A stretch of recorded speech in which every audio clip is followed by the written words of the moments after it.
There's a pretty one, Ulysses.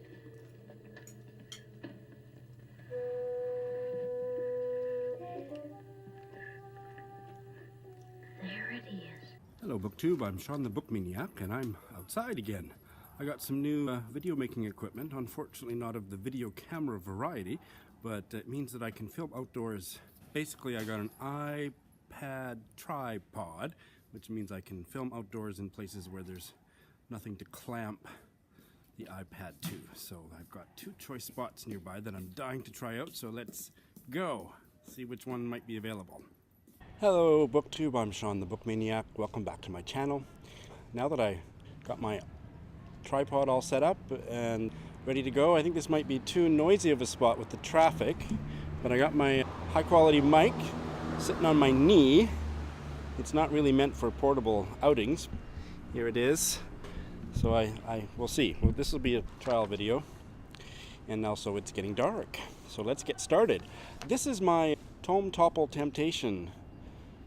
To topple or not to topple video. I'm really psyched to do the Tome-Topple challenge. I'm looking in the wrong place again because it's turned the opposite way to how I usually have the mic. The mic is there, Sean, you book maniac.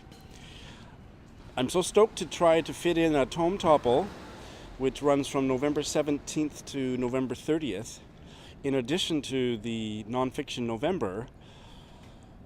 But I think I'm crazy, so let me just think out loud here. Please indulge me. I have two scenarios, and the first one is so bloody ridiculous I'm not even going to tell you about it. So let me tell you about the second scenario, and probably what I'll end up settling for is a scenario that I will make up as I'm talking here, scenario number 3. But scenario number 2, so this is all predicated on my ability to knock off the 4 books for my non-fiction November, but before November 17th, with the exception of the one audiobook, which I could stretch over the remainder of the month.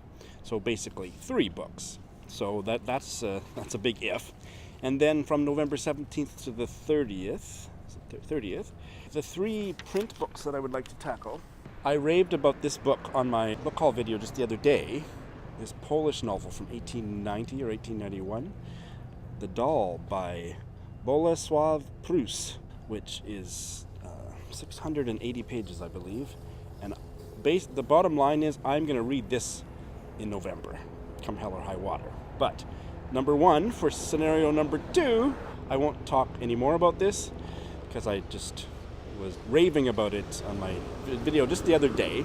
The other door stopper that I would love to do, 800 pages. I've had sitting on my shelf for over about a year, and I also talked about this book in my 5-star prediction video several weeks ago.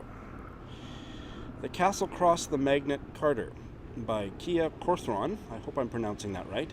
She was one of the writers for that TV show The Wire, which Obama loved, but which I never saw. And this is kind of a sleeper novel. It's not very many people read it when it came out in 2016, but the few readers that did are enthusiastic like you wouldn't believe. So I might like to knock this off for Tome-Topple, because that is a tome. It's so heavy I can hardly lift it. This is not a book that I'll be carrying around too much. And the third one for my scenario number 2, because scenario number 1 is just too ridiculous to take up your valuable time to tell you about, is Thomas Mann's The Magic Mountain, which is also 800 pages, I believe. 700 pages. And I have that one on ebook in script. And I think to make this doable, to have at least one of the books as an ebook that I can read during the day without lugging the other tomes around in my bag, means I'll get a lot of the ebook read during my work day. So that's interesting. And then the 4th book is one that I would do exclusively on audio, and it's I believe a 2017 novel called The Resurrection of Joan Ashby by Therese Wallace, and it's 544 pages. And I haven't heard too much about it. In fact, I learned more about this in reading the Kirkus review just now than I ever knew about it before. But it's about a fictional writer named Joan Ashby, and it starts out with a magazine article about her that includes some maxims that she articulated at the age of 13. Number 7 was do not entertain any offer of marriage. And number 8 was never ever have children. Then she took the world by storm with 2 short story collections. And then at the age of 25, she got married and got pregnant, and nobody heard from her for 3 decades. Nearly 30 years, nobody heard any more about her. And then the middle chunk of the novel is, I guess the overwhelming bulk of the novel, is the 500-page narrative about her struggles during those 3 decades. Now that sounds incredible. I have no idea whether I'll like the audio narrator. I haven't previewed it yet, so that will be a make or break thing. And maybe I won't like it, but the concept sounds totally up my alley. So the other thing to say is that the actual Tome-Topple challenge, I'll put the link to the original video in the show notes, has 4 challenges, and I don't even remember what they are, but I know, well, maybe I do. One of them is a graphic novel, so I'm not going to do that. I'm not interested in the challenges.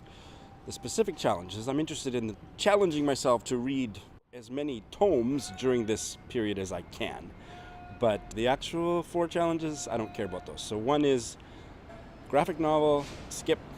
One is a buddy read, which I'm very interested in, but I think in the interest of me getting through as many tomes as I can, skip. I'm doing 1, maybe 2 buddy reads in December, so yeah, I'll skip that. And part of a series, I don't like series, I don't read series. Series tend to be stupid genre fiction. So skip, and I don't remember what the 4th one was. But scenario number 2, I broke it down. In order for me to read those 3 print books, those 3 textbooks, it would be over a 14-day period, 158 pages a day. That's a lot for me. I think on average I read 75 pages a day. I'm not sure. I've never really clocked that. It's getting really dark. Can you still see me?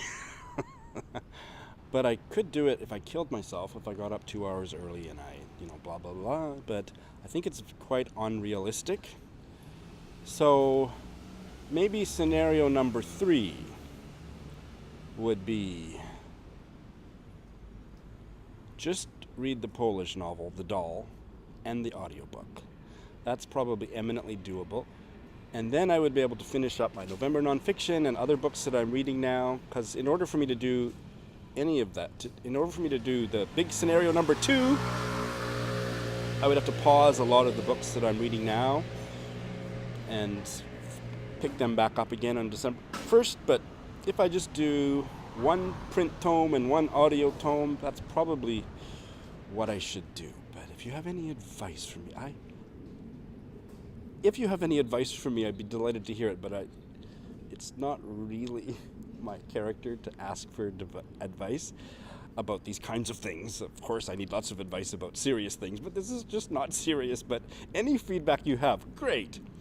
But I do see people on Litzy and stuff, and I don't think I'm mocking them when I say that I just find it really funny where people put up a stack of books and say, which one should I read next? It's like, really?